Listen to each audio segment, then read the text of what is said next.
We've had too many dystopias, and we need to make a shift back to the utopia.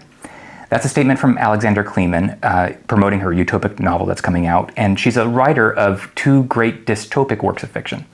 Unfortunately, this statement gets things completely wrong, even though I love her work, and her work itself doesn't get this wrong. But what it does is misidentify what a utopia and a dystopia is by misidentifying the role that alienation has in the struggle for defining who we are. So alienation is not something to flee, and it's not a problem of capitalism to be fought.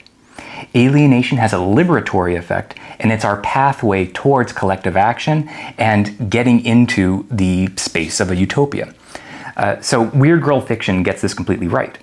We get into these weird, twisted fantasies, and it's the pathway of fantasy that takes us to personal change, to the state of a new world, to realizing that we don't belong, that we don't have the sense of belonging and these fences that keep us safe in our spot, who we are. So the dystopia, you think of the road, that's the easiest example. It does have an ideological function. You can read the road, intense father-son at the end of the world story, and go about your daily life in capitalism with this fantasy frame of feeling like you're at the end of the world and clinging to your family. And it helps you cling to your lot in life all the more because you have this fantasy framing. It gives you a buffer from experiencing your daily life. I wrote Where We've Made It Dark to be a non-ideological dystopic work of fiction. And what makes it non-ideological is the way in which it remains open. So it stays out from this polemic between misanthropy and collective action. In the sense of when things go bad, we all react humanistically towards each other.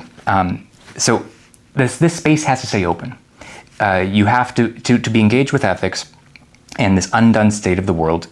You need both the potential of violence and unity, effectively. That's the open space where the way in which we define the world gets struggled over and is open to change. So think of like Night of the Living Unalive. Both good things and bad things are happening at once. So it's this openness that gets us out of the way of reading a dystopia as this is who we truly are at the end of the world. This is our base layer, which is effectively another iteration of who we are in capitalism. We function the same way. So that's the Jamesonian statement about you can't envision a way out of capitalism with our dystopias. We are not in this period anymore. Capitalism has won, and we're in what Yanis Varoufakis calls techno-feudalism. That's the space we're in now. We are not in this impenetrability anymore. We have to change how we're thinking about this. But in terms of the utopia, the 2 main examples are Star Trek and David Lynch's Dune. These are both utopic works where we've gotten out of the problems of capitalism onto different struggles. So let's separate them.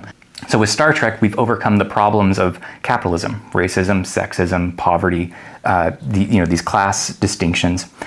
We are collectively working towards the embetterment of humanity. And what lies on the other side of that is not unalienation.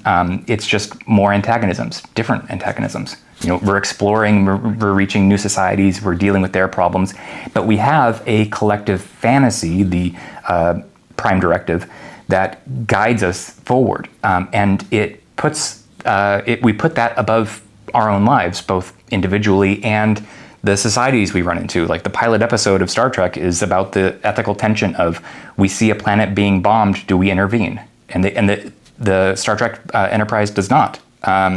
They're patient.